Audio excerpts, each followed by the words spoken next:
بسم اللہ الرحمن الرحیم۔ السلام علیکم دوستو۔ سعودی عرب کی حکومت نے 8 رمضان المبارک سے مسجد الحرام اور مسجد نبی صلی اللہ علیہ وسلم کھولنے کا اعلان کر دیا ہے۔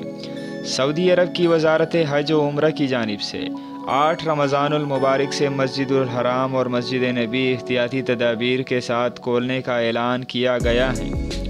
وزارت نے مسجد حرام اور مسجد نبی صلی اللہ علیہ وسلم آنے والوں کے لیے گھر سے جائے نماز لانے کو ضروری قرار دیا ہے۔ مساجد میں داخلے سے قبل ہاتھوں کو سینیٹائزر کرنا ہوگا۔ سینیٹائزرز حکومت کی جانب سے مہیا کیا جائے گا۔ مسجد حرام اور مسجد نبی میں نمازیوں کے قرآن پاک کے نسخے استعمال کرنے کی بھی ممانعت ہوگی، جبکہ نمازیوں کو آپسی فاصلہ یقینی بنانا ہوگا۔ نمازی گھروں سے وضو کر کے آئیں گے۔ دونوں مساجد کے واش روم اور وضو خانے بند رکھے جائیں گے۔ نمازی ماسک لگا کر بھی آئیں گے۔ دوستو یاد رہے کہ مسجد نبی اور مسجد الحرام کورونا وائرس کی وبا کی وجہ سے بند کر دیا گیا تھا۔ کورونا وائرس نے سعودی عرب کو بھی اپنی لپیٹ میں لے لیا ہے۔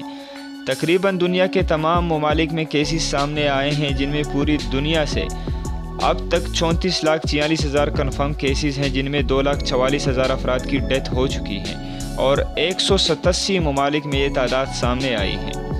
دوسری جانب سعودی عرب میں کنفرم کیسز 25,000 ہیں، جبکہ ریکور ہونے والے 3,765 بندے ہیں اور 176 افراد ہلاک ہو چکے ہیں۔